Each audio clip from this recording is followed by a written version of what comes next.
કોંગ્રેસ પાર્ટીમાં ખૂબ ખલબલી મચી ગઈ છે. રાહુલ ગાંધી સાહેબ ગુજરાતના પ્રવાસે આવ્યા હતા અને ગુજરાત પ્રવાસમાં એમણે એક નિવેદન આપ્યું. એ ભવિષ્યવાણીઓ પણ કરી છે તમારી ચેનલ પર કે કોંગ્રેસ પાર્ટીને લઈને તમે ઘણી બધી ભવિષ્યવાણીઓ કરી હતી કે આવું કરશે તો આ પરિણામ મળશે ને એ થયું છે. એમણે અને એ ખુલીને બોલી રહ્યા છે. ઓબીસી એસટી એસસી જે છે એમની જે હક અધિકારની વાતો છે એને લઈને ખુલીને બોલી રહ્યા છે. તો શું લાગે છે કે આ કારણે કોંગ્રેસ પાર્ટી એમાં શું થઈ શકે? આવનાર સમયમાં ભવિષ્યમાં શું થઈ શકે? શું ભવિષ્યવાણી છે તમારી? હું ભવિષ્યવાણી નથી કરતો. હા. મારી ટીમને અમે ઘણું બધું રિસર્ચ કરતા આવીએ છીએ. પોલિટિકલ સાયન્સ મારો સબ્જેક્ટ હતો, એના કારણે મને રસ છે. નોટબંધીમાં અમે કહ્યું, ઈવીએમમાં પણ અમે 2014 પછીના જે તારણો તે આપ્યા હતા. અત્યારે જે વોટની વાત કરે છે આ બધા, તે વખતે અમે કહ્યું હતું કે વોટ વધે છે ને આવું જે થઈ રહ્યું છે ખોટું છે. અમે કહ્યું હતું ભારતીય જનતા પાર્ટી રામના નામે નીકળી છે, પણ દરેક રામ જગ્યાએ હારી જશે. અચ્છા, આવું નિવેદન હતું. અમારું એનાલિસિસ છે, મારી ચેનલ પર પણ છે, બધા જ વિડીયો છે, અત્યારે પણ અવેલેબલ છે. તમારી તારીખો પણ તમે ચેક કરી શકો છો. આપણે ઘણા બધા મુદ્દાઓ પર ચર્ચા કરી અલ્પેશભાઈ, અને ખાસ તો એક ચર્ચા કે અત્યારે જે કોંગ્રેસ પાર્ટીમાં ખૂબ ખલબલી મચી ગઈ છે. માનનીય રાહુલ ગાંધી સાહેબ ગુજરાતના પ્રવાસે આવ્યા હતા અને ગુજરાત પ્રવાસમાં એમણે એક નિવેદન આપ્યું કે કોંગ્રેસ પાર્ટીમાં રહીને કોંગ્રેસ પાર્ટીનું કામ કે કોંગ્રેસ પાર્ટીની જે આઈડિયોલોજી છે એ પ્રમાણે કામ ન કરતા ભારતીય જનતા પાર્ટી માટે કામ કરી રહેલા છે, એમને હવે અમે પાર્ટીમાંથી હટાવીશું. મતલબ ઘોડાવાળું કંઈક કીધું હતું એમને, કે જે ઘોડો છે એ જાનૈયાનો ઘોડો છે, આ બધું કંઈક હતું.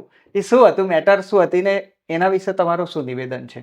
તમે ઘણી બધી ભવિષ્યવાણીઓ પણ કરી છે તમારી ચેનલ પર કે કોંગ્રેસ પાર્ટીને લઈને તમે ઘણી બધી ભવિષ્યવાણીઓ કરી હતી કે આવું કરશે તો આ પરિણામ મળશે ને એ થયું છે.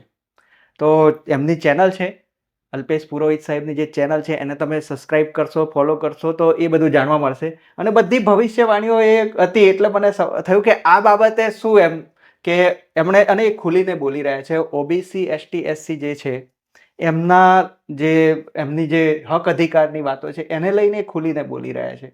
તો શું લાગે છે કે આ કારણે કોંગ્રેસ પાર્ટી એમાં શું થઈ શકે? આવનાર સમયમાં ભવિષ્યમાં શું થઈ શકે? શું ભવિષ્યવાણી છે તમારી? હું ભવિષ્યવાણી નથી કરતો. હા.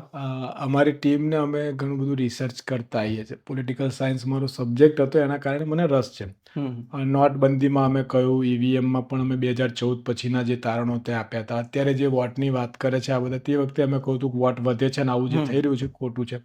અમે કહ્યું હતું ભારતીય જનતા પાર્ટી રામના નામે નીકળી છે, પણ દરેક રામ જગ્યાએ હારી જશે. અચ્છા, આવું નિવેદન હતું. અમારું એનાલિસિસ છે, મારી ચેનલ પર પણ છે, બધા જ વિડીયો છે, અત્યારે પણ અવેલેબલ છે. તમારી તારીખો પણ તમે ચેક કરી શકો છો. નોટબંધીની તમે રાતના જ્યારે નરેન્દ્રભાઈ ડિક્લેર કર્યું ત્યારે શું થશે એ પણ અમે ત્યારે જ મૂકી દીધું. એ પણ રાતના 8 વાગ્યાનો મારો વિડીયો છે, એમને કયા પછી તરત. અને હમણાં પણ જ્યારે બધી ચર્ચાઓ થઈ કે ભાઈ ચૂંટણીઓમાં કેટલી સીટો આવશે, તો એ પણ અમારું એનાલિસિસ જે હતું એ સાચું પડ્યું.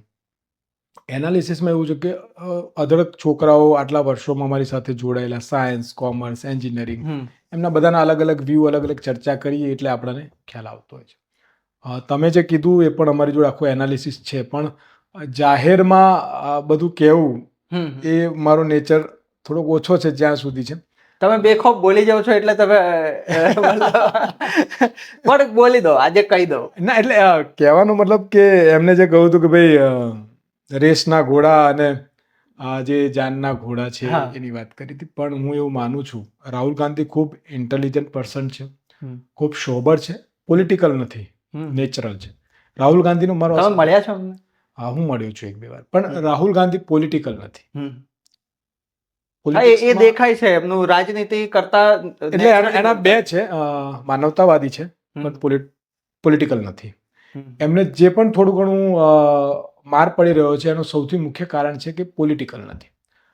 બીજી વસ્તુ એ છે કે એમને જે યાત્રા કરી, એ યાત્રાના કારણે, ભારત જોડો યાત્રામાં એમને ઘણું બધું સમજવા મળ્યું. પણ આ બાબતે મારો વ્યૂ એવો છે કે બંને ઘોડાની જરૂર છે રાજકારણ. મતલબ રાજકારણ એક રથ છે જેને 2 ઘોડા જોઈએ, એક વાળો તો નહીં ચાલે. રેસનો એકલો ઘોડો નહીં ચાલે, તમારે જાનનો ઘોડો પણ જોઈશે. અચ્છા. રેસનો ઘોડો રેસ જોવા વાળા માટે અને જાન જોવા માટે જાનનો ઘોડો તો જોઈએ ને. એટલે બંને ઘોડા જોઈશે, પણ સાથે સાથે જે લંગડો ઘોડો અને ઘરડા ઘોડા છે હા એવું કાઢી મૂકો એવું નહીં કહું, હા હા. પણ એને પણ એક જગ્યાએ બાંધી રાખવાની જરૂર છે. પણ એવું નથી લાગતું કે એ જે ઘોડાઓ છે એ ઘોડાઓને શાનમાં સમજાવી દેવા માટે પણ નિવેદન આપ્યું હોય? કદાચ એવું ના કરવાનું હોય પણ કીધું હોય કે ભાઈ હવે તમે આમાં કોંગ્રેસમાં એક પૂરી તકલીફ એ- નિષ્ઠાથી સેવા આપો પાર્ટીને, એવું હોઈ શકે ને એનું રીઝન? સેવા શબ્દ અઘરો છે. આ મેવા જ હોય છે પણ મેવા મેવા મેવા વસ્તુ એ પણ, એટલા માટે કહું છું. રાહુલ ગાંધી સેવા કરી રહ્યા છે, પણ રાહુલ ગાંધી જેમની પર આશા રાખે છે એ સેવા કરશે એ મુશ્કેલ છે. એ તો એવી વાત થઈ કે હું આશા રાખું છું તો બીજા પર રાખું છું, પોતાના પર રાખું છું તો ચોક્કસ રાખી શકું છું, પણ બીજાના પર રાખીએ કોઈ ગેરંટી નહીં. અઘરું ને, ગેરંટી પણ હોઈ શકે, પણ હમ. એના માટે કોંગ્રેસમાં એક તકલીફ ખાલી એટલી છે, કોંગ્રેસની વિચારધારા બહુ સ્પષ્ટ છે. હમ. કોંગ્રેસની વિચારધારા માનવતાવાદી વિચારધારા, બિલકુલ. એસટી એસસી ઓબીસી ઓપન એ વિચારધારા ના હમ. હોય, એ કોંગ્રેસની હોય જ ના શકે. હમ. અને કોંગ્રેસમાં એવું થયું છે કે જાનના ઘોડા રેસમાં આવી ગયા, રેસના ઘોડા જાનમાં આવી ગયા, હમ. અને લંગડા અને ઘરડા ઘોડા જે છે એ બેની વચ્ચે લટકી ગયા છે. બરાબર. આનાથી વધારે ઘણી લાંબી વાત છે, હમ. એ ક્યારેક ફરી પબ્લિકલી કરીશું. હમણે અત્યારે ઓબીસી એથિકલી એસટી એસસી ની જે વાત કરી છે એ હક અધિકાર રિલેટેડ કરી ના, છે, ના, એટલે તમને કહી રહ્યો હું છું કે મેં જે તમે આગળ ચર્ચા કરી આપણે કે મેં તમને જે એ જ જે કીધું. નેતાઓ જે છે તમે આ મેં કીધું ને કે રાહુલ તમારા જે ઓબીસી એસટી એસસી સમુદાયના જે લીડર્સ છે એ એના માટે કામ નથી હા, કરી રહ્યા, તો એ સાથે મેચ થાય છે ને આ નિવેદન? આ નિવેદન મેં તમને આગળ પણ આખી વાત કરી કે આ જે તમે જે ઘોડાઓ જે પાર્ટીની વાત થઈ કે આ બધા લોકો છે, હમ. બરાબર, પણ કોંગ્રેસમાં સૌથી મોટી વાત શું છે? બધા જ વાત કરે છે. મારો સીધો સવાલ છે, કોંગ્રેસ ક્યાંય ચૂંટણી લડે છે ખરી? બિલકુલ નહીં. એક પણ નેતા એ કે એ જગ્યાએ એમના ઘરે જઈને હું મળું ને એ કહેતો જાહેરમાં. કોંગ્રેસ કઈ સીટ પર ચૂંટણી લડે છે? કોંગ્રેસ ગુજરાતમાં છેલ્લા 25 વર્ષથી ચૂંટણી લડતી નથી. કોંગ્રેસ નથી લડતી, ને જો કોંગ્રેસ લડે ને તો ભારતીય જનતા પાર્ટીને છઠ્ઠીનું ધાવણ યાદ કરાવી દે. હું બેઠો ચેલેન્જ આપું. કોંગ્રેસ ચૂંટણી જ નથી લડતી ભાઈ. હા, એ રાહુલ ગાંધીને, અને મેં ના કીધું આની પર આખું એનાલિસિસ છે મારી જોડે. હમ. અને હું એટલા માટે એકચ્યુઅલી મારા નેચર પ્રમાણે હું બિલકુલ અચકાતો નથી, પણ મેં તમને પહેલાં કીધું કે ભગતસિંહની વિચારધારાથી ચાલીએ છીએ એટલે કમિટમેન્ટ અને એથિક્સ અમારામાં બહુ જરૂરી છે. હમ. મેં એવું નક્કી કર્યું છે કે સૌથી પહેલાં હું આ એનાલિસિસ રાહુલ ગાંધીને અને કોંગ્રેસ પાર્ટીને આપીશ. પણ આજે તમે સવાલ પૂછ્યો એટલે મેં તમને કહી દીધું કે રેસના ઘોડા, જાનના ઘોડા, બંને વરઘોડાના ઘોડા, બંને ની જરૂર છે. એ વરઘોડાનો ઘોડો પણ જોઈશે અને રેસનો ઘોડો પણ જોઈશે, અને ગયડા અને લૂલા જંગડા જે ઘોડા છે એને બાંધી રાખવા પડશે. અત્યારે ખાલી કોંગ્રેસમાં શું છે કે લૂલા લંગડા ઘોડા દોડે છે, પેલા વરઘોડાના ઘોડા દોડે છે, અને રેસના ઘોડા એટલે તમારું કહેવાનું ટોટલ કહેવાય ને રિફોર્મ કરવાની જરૂર છે એક આયોજિત રીતે. ના ના ના, રિફોર્મ જેવું કશું છે જ નહીં. એવું તો પછી કેમ એવું કહેવામાં આવી રહ્યું છે કે આ ઘોડા બદલવા જોઈએ? એટલે મેં એ જ કીધું કે રાહુલ ગાંધીને એવું લાગ્યું, પણ એનું થોડુંક એનાલિસિસ જે વાસ્તવિકતા છે એ કોંગ્રેસના પણ ઘણા નેતાઓને નથી ખબર. અને હું એવું બૂથ માનું સુધીની જે વાત છે, સીધી વાત એ છે કે બૂથ સુધી જે પહોંચવું જોઈએ, કે બૂથ સુધી જે નેટવર્ક હોવું જોઈએ, જે પકડ હોવી જોઈએ, અને જે આક્રમક પકડ હોવી જોઈએ એ નથી દેખાતી. એવું અમે તમને એક જ લીટીમાં જવાબ આપી દઉં. કોલેજ કરી, કોમ્પિટિટિવ એક્ઝામ આપી, બિલકુલ. શું કામ આપી?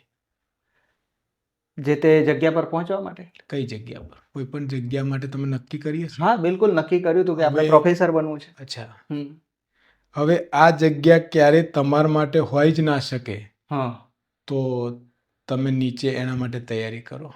બિલકુલ ના કરું, કેમ કે બીજી કોઈક પછી પકડું. એવી રીતે કોંગ્રેસની એવી બધી જગ્યાઓ ફિક્સ છે, તો ઉપર જ ફિક્સ હોય તો નીચેનો કાર્યકર્તા જખ મારામાં બૂથ સુધી જાય. મતલબ કે પહેલેથી નક્કી થયેલું હોય કે આ જગ્યા માટે આ વ્યક્તિ છે તો પછી બીજો કોઈ એટલે વ્યક્તિ મેં ના શ્રમ નહીં કહ્યું કે કરે. બધું એનાલિસિસ આ ખુલીને કહો. જો આ એક આમાં જયેશભાઈ તમારો પ્રશ્ન બહુ સરસ છે અને મેં તમને રાહુલ ગાંધીની વાત પર કીધું પણ મેં તમને ના આ હું સમજી ગયો, સાયકોલોજી સમજી ગયો. મારે કહેવી પડશે કેમ કે આપણે ભગતસિંહ ની વાત કરીએ છીએ ને આજે એમનો દિવસ છે, આપણે યાદ કરી રહ્યા છીએ. એમને તો ચોક્કસ મને કહેવા દો આ વાત કે મને સમજાયું. કદાચ જુદું સમજો તમે મને રોકી શકો છો કે જ્યાં સુધી તમે બિલકુલ પારદર્શકતા નહીં રાખો કે એક જગ્યા માટે કોઈ જવાબદાર લાયક વ્યક્તિ જ્યાં સુધી નહીં મળે ત્યાં સુધી એ જગ્યા ખુલ્લી છે બધાના માટે, ત્યાં સુધી આંતરિક સ્પર્ધા ખુલ્લી રહેશે. જો આંતરિક સ્પર્ધા ખતમ થઈ જશે કે આ જગ્યા માટે આ વ્યક્તિ ફિક્સ છે તો કોણ એના માટે સ્પર્ધા કરવાનું છે? તો આંતરિક સ્પર્ધા જરૂરી છે. આપણે પેલા નાનપણમાં થપ્પો, સતોડી, હા, બિલકુલ. લંગડી એવું બધું રમતા, બરાબર? પછી કયા હાથમાં શું છે એવું રમતા.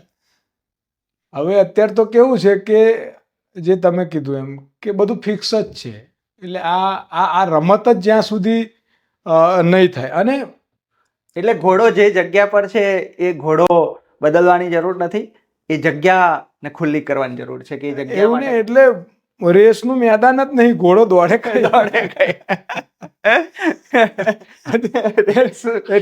એટલે અમારા આજે અત્યારે પરિસ્થિતિ એવી થઈ છે કે વરઘોડાનો ઘોડો એ મેદાનમાં ગોર ફરે છે, રેસનો ઘોડો ગોર ફરે છે અને લુલા અને પેલા ગયડા ઘોડા છે એ ફરે છે. એટલે હવે મૂળ જે રેસ કરાવનાર છે એ કન્ફ્યુઝ છે કે રેસના ઘોડાને પકડું, વરઘોડાના ઘોડાને પકડું કે આ લંગડા અને ગયડા ઘોડા. તમે માનનીય રાહુલ ગાંધી સાહેબને જ્યારે મળ્યા ત્યારે શું ચર્ચા કરી હતી? હું ઘણા વર્ષો પહેલા મળ્યો હતો એકવાર, જ્યારે મને NSUI ગુજરાતનો પ્રમુખ માટેના ટેલેન્ટ હન્ટમાં હું ગયો હતો. અને એની અંદર વિદ્યાર્થી યુનિયનના કેસોના કારણે એમને મને એવું કહ્યું હતું ક્રિમિનલ રેકોર્ડ, અને મેં એમને કહ્યું હતું કે આ બધા પોલિટિકલ કેસ છે. એમને મને કહ્યું હતું કે ગાંધી કી વિચારધારા હૈ તો હમ એ કેસ. અને તે વખતે પણ મેં એમને કહ્યું હતું તમારી આ નીતિ પાર્ટીને ખતમ કરી દેશે. અચ્છા, એટલે તમે એમને ચોખ્ખું કીધું હતું કે હા. અને રાહુલ ગાંધીની પહેલા રાજકીય બિલકુલ જ વિચારધારા નથી, એના કારણે પાર્ટીને નુકસાન પણ ગયું છે. આ બહુ સ્પષ્ટ કડક વાત છે. રાહુલ ગાંધીનું વ્યક્તિત્વ ખૂબ સારું, માનવતાવાદી, સ્પષ્ટ બોલવાનું, નોલેજેબલ, એ વાંચે છે, એ સમજે છે, શાંત, એગ્રેસિવ નથી, શાંત, ધીરજ, ઇગોઇસ્ટ નથી, અહંકારી નથી, કટ્ટરવાદી નથી. તમે સમજો, હું એ વ્યક્તિત્વની જે વાત કરું, એ માણસ ભોળો પણ છે, સીધો પણ છે, કાવા દાવા નહીં આવડતા. અને જેના કારણે આ ભારતીય જનતા પાર્ટીએ કરોડો રૂપિયા એમની છબી બગાડવા માટેનો પ્રયત્ન કર્યો. એ વ્યક્તિ સ્વીકારે છે કે મને આ ખબર નથી એટલે હું એને જાણવા નીકળ્યો છું, અને એમાં ખોટું પણ નથી. અને એ વ્યક્તિ જમીન પર બેસવાની તૈયારી સાથે લડે છે. અને સૌથી વધારે મને એનું વ્યક્તિત્વ શું ગમે છે ખબર? બહુ સરસ આજે ક્રાંતિ, અને આ બહુ તમને ડીપલી કહું, એને ખોવાની પણ તાકાત છે અને મેળવવાની લાલસા નથી. સાહેબ, એને જેલ પોલીસ સ્ટેશનમાં જતા પણ ડર નથી, કોર્ટમાં જતા પણ ડર. એમ કે સાવરકરે માફી માંગી હતી તો માંગી હતી, એ મહારાષ્ટ્રમાં જઈને પણ બોલવાની એની તાકાત છે. એ રાહુલ ગાંધી સાચું બોલવાની તાકાત છે ને, બહુ જ અઘરી હોય છે. સાચું છે ને, ઘણીવાર તમારે સાચું બોલતા ઘણી બધી જગ્યાએ અચકાટ થઈ જવું પડે, યા તમારે એને દબાઈ દેવું પડે. કારણ કે સત્ય 100% બોલવું એ બહુ જ કડવું હતું. ગાંધીએ પણ ચોપડીમાં લખવું પડ્યું હતું, બોલી નતા શક્યા. ગાંધીએ પણ ચોપડીમાં લખવું પડ્યું હતું, બોલી નથી શક્યા. સત્ય બોલવું એટલું સહેલું નથી, કારણ કે છેલ્લે અંશ, બરબાદીનો અંશ જે હોય ને, તમે સંપૂર્ણ એ ત્યાં સુધી તમે સત્ય બોલો એટલે પહોંચી જાઓ છો. એટલે એ જે છે છે એમના. રાહુલ ગાંધીમાં છે. પણ તમે આટલું નિખાલસ એમને કીધું કે તમે પાર્ટીને મતલબ ખતમ કરી દેશો, તો પછી એમનો રિપ્લાય શું હતો? મતલબ શું કીધું હતું એમણે? એમનો કોઈ રિપ્લાય નહીં. એ હસતા હતા. એ જ્યારે મળવા આવ્યા અમને તો અચ્છા. પોપકોર્ન ખાતા એમને દરેક જણને એવો સવાલ પૂછ્યો હતો કે આપકે આદર્શ કौन से नेता है. હમ પછી એમને એવું કીધું કે મેરે પરિવાર કા નામ મત લો. હમ એટલે મેં કોઈ જ નામ ના કીધું. એટલે પછી એમને મને પૂછ્યું, મેં કહું मैं बोलूंगा लेकिन वो आपके ही परिवार का होगा. હમ હમ तो कि ठीक है बताओ. तो मैंने कहा राजीव गांधी. तो उन्होंने हम्म. कहा क्यों? मैंने कहा 18 साल का मत अधिकार टेक्नोलॉजी सब उन्होंने दिया. અને મેં પણ એમને સાચું જ કહ્યું હતું. રાજીવ ગાંધી અમે જે સ્કૂલોમાં ત્યાં સુધી ભણ્યા, રાજીવ ગાંધીથી હું પ્રેરાયો હતો. હા, એમના એક બહુ અલગ તાકાત હતી. એમનું વ્યક્તિત્વ પણ એવું કે આપણે જોયું હમણાં એક રીલ વાયરલ થઈ રહી છે કે ત્યાં જે અમેરિકાના જે તે રાષ્ટ્રપતિ એમને પોતે છત્રી ઉંચકીને મૂકવા જાય છે ને એટલો રિસ્પેક્ટ હતો. રિસ્પેક્ટ અને આ એ જોઈને જ આપણે આવ્યા હતા. અને કોંગ્રેસ પાર્ટી નથી. આજે આ બધા જે કહે છે ને, કોંગ્રેસ એક વિચાર છે ભારતનો. આ આઝાદીની ચળવળનું સંગઠન છે. હા, બહુ. આ એક વિચાર છે અને એને તમે પાર્ટી તરીકે ટ્રીટ કરવા જો એમાં સફળતા મળે જ નહીં. અચ્છા. કોંગ્રેસ મને કાલે કોંગ્રેસમાંથી કોઈ ના કાઢી શકે. કોઈની તાકાત નથી કે મને કાઢી શકે. આજે કેમ સસ્પેન્ડ ક્યારેય ના થઈ શકે અને કોઈ મને કોંગ્રેસમાં જોડી પણ ના શકે. આ બધું એનાલિસિસ છે. આનું એટલે હું પણ તમે મને બોલાવો છો એટલે હું બોલી જઉં છું. ના ના, બિલકુલ જરૂર છે. કોંગ્રેસમાં ક્યારે કોઈ સભ્ય ના બનાવી શકે. ફોર્માલિટી કરો અને કોંગ્રેસમાંથી ક્યારે કોઈને કાઢી ના શકે. એ વિચાર છે. મારામાં એ વિચાર છે ને, તો મને આજે બધા પાર્ટી છોડીને જઈ રહ્યા છે, બીજી પાર્ટીમાં જોઈન કરે છે, તો પાર્ટી છોડી દે છે, તો ત્યાં જઈને પછી એ હતા ત્યારે છૂટા જ હતા. મતલબ એ છોડીને ગયા નથી, તો પછી તમે સમજો, એ જ હતા ત્યારે છૂટા જ હતા. બરાબર. મહાત્મા ગાંધીએ જ્યારે મીટિંગ કરી કોંગ્રેસની અને એવું કહ્યું કે ભારતને અગર આપણે શક્તિશાળી બનાવવું પડશે તો આ જાતિ ભેદભાવ, ધાર્મિક ભેદભાવને અછૂત છોડી અને આપણે ભેગા થઈએ. ત્યારે આ જેને RSSની સ્થાપના કરી, આ લોકો ઊભા થઈ અને ભાગી ગયા કે અમારે આમાં નથી રહેવું, આ બધું ના હોય, કે આ બધું આપણે જોડે બેસીને આમની જોડે ખાવાનું એવું બધું ના હોય, ગતા રહ્યા હતા. લોકમાન્ય તિલકનું એક નિવેદન બહુ અત્યારે ફરી ચર્ચામાં હતું કે તેઓએ એમ કીધું હતું કે ભારતના સંસદમાં, લોકસભામાં જઈને લોકો જે હળ ચલાવશે, શું ખેતી કરશે, ત્યાં એટલે એમને એક જાતિ આધારિત નિવેદન આપેલું એમ એ વખતે. તો એ નિવેદનને લઈને પણ એવું કહેવામાં આવી રહ્યું છે કે ભાઈ એવું નહોતું કે માત્ર જે તમે કહી રહ્યા છો કે જે વખતના રાષ્ટ્રસંઘમાં જ લોકો એવું વિરોધ રાખતા હતા, કોંગ્રેસમાં જોડાયેલા લોકોને પણ એવું માનવું હતું ને એ તથ્ય કેટલા સાચા? આ લોકો મહાપુરુષોના વાતને ટ્વિસ્ટ કરે છે. શું બાબા સાહેબ આંબેડકર બ્રાહ્મણ, પટેલ, વાણિયા, ક્ષત્રિયોના વિરોધી હતા? એ તો બિલકુલ એવું સમાનતા આવી જોઈએ, બધા સમાન હોવું જોઈએ એવું માનતા. એ કોના વિરોધી હતા? જે જાતિવાદી કટ્ટરતા ધરાવતા હતા એવા લોકોના વિરોધી. બિલકુલ. લોકમાન્ય તિલકે ગણપતિ દાદાની સ્થાપના કરી હતી રોડ પર મહારાષ્ટ્રમાં આઝાદીની ચળવળ માટે. ત્યાં જે ભીડ ભેગી થતી હતી એક જ સમાજની થતી હતી, બધા સમુદાય. મહાપુરુષોને બહુ વાંચવા પડે. તમે ભગતસિંહની વાત કરો, ભગતસિંહે નહેરુની પ્રશંસા કરી, ગોડસેની નથી કરી. અચ્છા, એવું છે. પેલા સાવરકરભાઈની નથી કરી. આ ઘણા જણા રાષ્ટ્રવાદને જોઈ રહ્યા છે લોકો, ત્યારે આ જ વસ્તુ વળીને આવે છે કે રાષ્ટ્રવાદ છે. રાષ્ટ્રવાદ એટલે શું? તો બધા જ લોકો એક દેશના, હવે ભારતીય છીએ આપણે, અમે ભારતીય, આપણે લોકોને ભારતનો, મેં તમને કોઈ ચવાણું ખાય છે આ બધા ભારતનો લોકોને, હું તમને સિમ્પલ દાખલો આપું. ઘણા જણા એવું કે સરદાર વલ્લભભાઈ પટેલને ભારત રત્ન કેમ ના મળ્યું, પેલા એમને ભારત. હું મારો વ્યક્તિગત વ્યૂઝ આપું છું. મહાત્મા ગાંધી, સરદાર વલ્લભભાઈ પટેલ, પંડિત જવાહરલાલ નહેરુ, લોકમાન્ય તિલક, સુભાષચંદ્ર બોઝ, ભગતસિંહ, સુખદેવ, રાજગુરુ, આ જેટલા લોકો છે એમને ભારત રત્ન ના આપવાનું હોય. પૂછો કેમ? તમે એવું પૂછો કેમ ના આપવાનું હોય? આ મકાન તમે બનાવ્યું, તમે જ બનાવ્યું ને આ મકાન, અને આ મકાન તમે બનાવ્યું અને હું તમને જ આ મકાન માટે. અચ્છા, એ સાયકોલોજી છે કે બરાબર છે કે એ પોતે ઘડવૈયા જેમને કહેવાય. ભારત બનાવ્યું છે એમના ઘડવૈયા. એમના નામનો રત્ન કોઈને આપો. એ જ ભારત છે. ભારત એટલે કોણ? મહાત્મા ગાંધી. ભારત એટલે કોણ? સુભાષચંદ્ર બોઝ. ભારત એટલે કોણ? લોકમાન્ય તિલક. ભારત એટલે કોણ? બાબા સાહેબ આંબેડકર. ભારત એટલે કોણ? ભગતસિંહ. ભારત એટલે કોણ? રાજગુરુ. ભારત એટલે કોણ? સુખદેવ. ભારત એટલે કોણ? સરદાર પટેલ. ભારત એટલે કોણ? પંડિત નહેરુ. જેટલા લોકો આ દેશ માટે સમર્પિત થઈને ભારતને આઝાદ કરાવીને 1947 જેને ભારત બનાવ્યું એને તમે હું ભારત રત્ન આપવાને લ્યા? એ તો ભારતના રત્ન છે. એ ભારતના ઘડવૈયા કહેવાય. હા, જેને ભારત જ બનાવ્યું છે.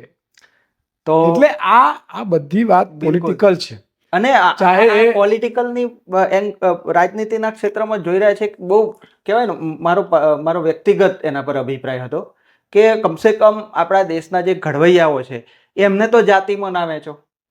તમે શું- એટલે એ મારું નિવેદન હતું એ જો વખતે મેં હું અભિયાન પણ ચલાવું છું. હું ઢગલો વાર કહું છું. હમ, આ એક RSS નું ખૂબ મોટું, હું જે કહી રહ્યો છું મારું એનાલિસિસ બહુ ધ્યાનથી સાંભળજો. હમ, મેં તમને હમણાં એવું કીધું કે આદિવાસી મિનિસ્ટરે કેમ બંધ કરી દીધી સ્કૂલ? એને જઈને કોને હમ, હમ. તો જય સરદાર જય પાટીદાર શું હતું? એ તો બિલકુલ સિક્કો હતો કે એક જ સરદાર પટેલને એક કોમ્યુનિટીમાં બાંધી દો. પૂરા કરી દીધા. સરદાર એટલે કોણ? કોઈ જાતિ છે? એટલે બાકીના સમુદાયના લોકો કપાઈ જાય એની સાથે જોડાણ ના રહી શકે. તમે સમજો, સરદાર પટેલ સરદાર જે છે હમ. એ શું કોઈ જાતિ છે? ના, બિલકુલ નહીં. કોઈ ધર્મ છે? ના. એમને બારડોલીમાં આ બીટ મળ્યું હતું. હા, તમને ખબર છે? આંદોલન સફળ કર્યું. 562 નાના મોટા રજવાડાઓ મુઘલ સામ્રાજ્યોએ પણ સરદાર પટેલને રજવાડાઓ વિશ્વાસ કરીને સોંપી દીધા. કોંગ્રેસને સોંપી દીધા કે લો આ લોકો માટે વાપરો. વિશ્વાસ મૂક્યો. તમારે 50 રૂપિયા કોઈને આપવા ને તો 100 વાર વિચારો. એમને આખું સાહેબ, આ કરોડો રૂપિયાના એમના રાજ રજવાડા પ્રજા માટે, લોકતંત્ર માટે સમર્પિત કર્યા વિશ્વાસ રાખીને. હમ. એ પટેલ સરદાર પટેલ પર નહીં, સરદાર વ્યક્તિત્વ. કોણ? સરદાર જે બધા જ ધર્મ કોમ્યુનિટીનું પ્રતિનિધિત્વ કરવાની તાકાત ધરાવે એ સરદાર વલ્લભભાઈ. એટલે એમને સરદાર કહેવાય. ડોક્ટર ભીમરાવ આંબેડકર, બાબા સાહેબ આંબેડકર, ઘણા લોકો જય ભીમ જય ભીમ. એટલે એ દલિતો માટે જ છે. બિલકુલ નહીં. એ તો મન અધિકાર નહીં આપ્યો? બિલકુલ મારી માં દીકરી બહેનોનો અધિકાર નથી આપ્યો? બિલકુલ. પણ એક પ્રોપોગન્ડા ચલાવવામાં. એટલે અત્યારે તમને સાયકોલોજીકલ, આ કયો હુમલો કહેવાય? સાયકોલોજીકલ હુમલો. બંદૂક ગોરીથી નહીં મારવાના તમને. વિચાર. દાઢી મૂછ ટોપી એટલે આતંકવાદી, એવું તમને સાયકોલોજીકલ ફિટ કરી દે. હમ. એટલે આવું એક તમારા મગજમાં ફિટ કરી. એટલે તમે જેવું આંબેડકર સાહેબનું કંઈ નીકળે એટલે બીજા કહ્યું આ તો દલિતો માટે છે, જવા દો. એટલે બાબા સાહેબ આંબેડકરને ક્યાં ઘાલતી હતા? ત્યાં સુધી પૂરા. એટલે એક સીમિત કરી દીધું, જ્યારે એ બહુ વિશાળ વ્યક્તિત્વ હોય જે દેશના ગાંધી અને ગોડસે જોડે સરખાઈને એમને સીમિત કરવાનો પ્રયત્ન. નહેરુને પણ આવું કરવાથી ફાયદો શું થાય? ફાયદો થાય ને. શું ફાયદો થાય? અંગ્રેજોની નીતિ શું હતી? ભાગલા પાડો ને રાજ કરો. બસ આજે એ જ નીતિ થઈ ને. તો પડી ગયા ને ભાગલા. પણ તોય લોકો તો માની રહ્યા છે. હજી લોકો માને છે. તમે ઉદાહરણ છો ને. હા, પણ મેં તમને આજ કીધું ને કે પ્રયત્નો તો એમના ચાલુ છે ને, અને એ ઘણા અંશે પ્રયત્નોમાં સફળ થઈ રહ્યા છે. થઈ નથી ગયા, થઈ રહ્યા છે હજુ.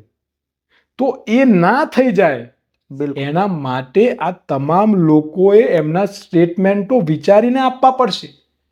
એક આ જે સરકારો છે હા. એ કોઈ જાતિ ધર્મ પ્રાંતની નથી. એમના માટે સત્તા, હુકુમત, એમની પોતાની ચલણ, એમની પોતાની વિચાર, એમનું અલગ સંવિધાન, એમની અલગ હુકુમત માટેની ચળવળ ચલાઈ રહી છે.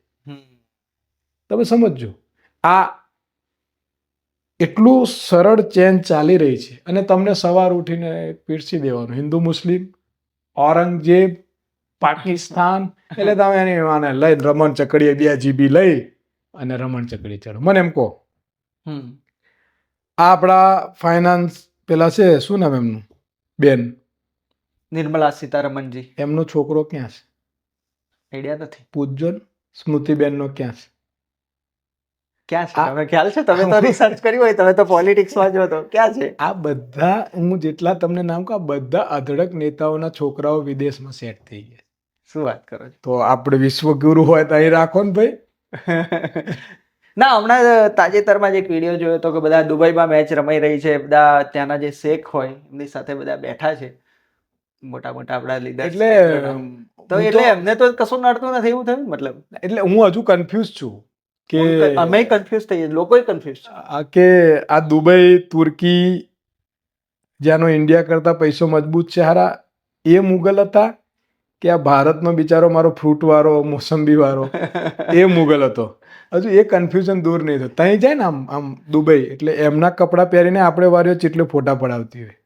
હા, એ એ તો શેખ બનવું છે પણ જોડે રહેતા શેખભાઈને જોડે નથી રાખવા. એટલે અહીંયા આવે ત્યારે આખું ચરિત્ર બહાર. એ તો મારા વિદેશમાં રહેતા મિત્ર પણ આવ્યા હતા પોડકાસ્ટમાં, ભૂપેન્દ્ર રાહુલ સાહેબ. બહુ સરસ રેશનલની બધી એમની પાસે જે વાતો હતી એમણે મૂકી હતી. એમણે પણ કીધું હતું કે ત્યાં આવે તો બધું સ્વચ્છતા, બધા કાયદા કાનૂન ફોલો કરે, એ વ્યક્તિ ભારતમાં આવે તો બદલાઈ જાય છે. કેમ બદલાઈ જાય છે? કેમ ભારતની અંદર કાયદા કાનૂનનું કેમ? તો મૂળ પાછી વળીને એ જ વાતો પર આવી જઈશું. તો ખૂબ સરસ ચર્ચા કરી અને આવનારા સમયમાં બીજા ટોપિક્સ ચોક્કસ લઈશું. તમારો એક જે ટોપિક અધૂરો રહ્યો છે હા, કોંગ્રેસના આખા એનાલિસિસનો, હા, આપણે આવતા મહિના સુધી પ્રયત્ન કરીશું કે તમારા એનાલિસિસ પર આખો એક અમે એ વિચારીશું. કરીશું. અત્યારે તો મેં તમને તો પણ ઉપલબ્ધ તો ઘણું બધું કહી દીધું, પણ જે આખું એનાલિસિસ છે તમને કહીશ કે શું કારણો છે અને કેમ આ થયું છે, અને હું શ્યોરિટી આપું છું કે આપણે બે એની 100% ચર્ચા કરીશું. એકવાર હું આ એનાલિસિસ રાહુલજી સુધી પહોંચે અને બીજા નેતાઓ સુધી પણ પહોંચે એનો પ્રયત્ન છે મારો, અને જેના કારણે ઘણા બધા બદલાવ આવી શકે. એના પછી 100% આપણે બે પ્રજા સમક્ષ આખું એનાલિસિસ મૂકીશું અને કહીશું કે આવું થઈ શકે છે. તો ધ ટ્રાયલ ટાઈમને પકડી રાખજો મિત્રો. આપણે ઉપસ્થિત થાય સાહેબ ત્યારે એમના પર ચર્ચા કરીશું. અને ખૂબ ખૂબ આભાર ફરીથી. વધુમાં વધુ લોકોને શેર કરજો. આ પ્રયત્ન અમારો છે, ધ ટ્રાયલ ટાઈમનો પ્રયત્ન છે કે જે હકીકત છે, જેના પર લોકો બોલતા ડરી રહ્યા છે, જે મુદ્દાઓ પર વિચારે છે પણ બોલી શકતા નથી, એ અવાજ અહીંયા ઉપસ્થિત થાય છે. તો ધ ટ્રાયલ ટાઈમ એ કોઈ એવી ચેનલ નથી કે ભાઈ સમાધાન કરીને સુષ્ટુ ભાષામાં વાત મૂકશે. બેખોફ જે લોકો બોલવા માંગે છે એમનું પણ ધ ટ્રાયલ ટાઈમ સ્વાગત કરે છે, સ્વાગત હંમેશા કરશે. ધન્યવાદ મિત્રો.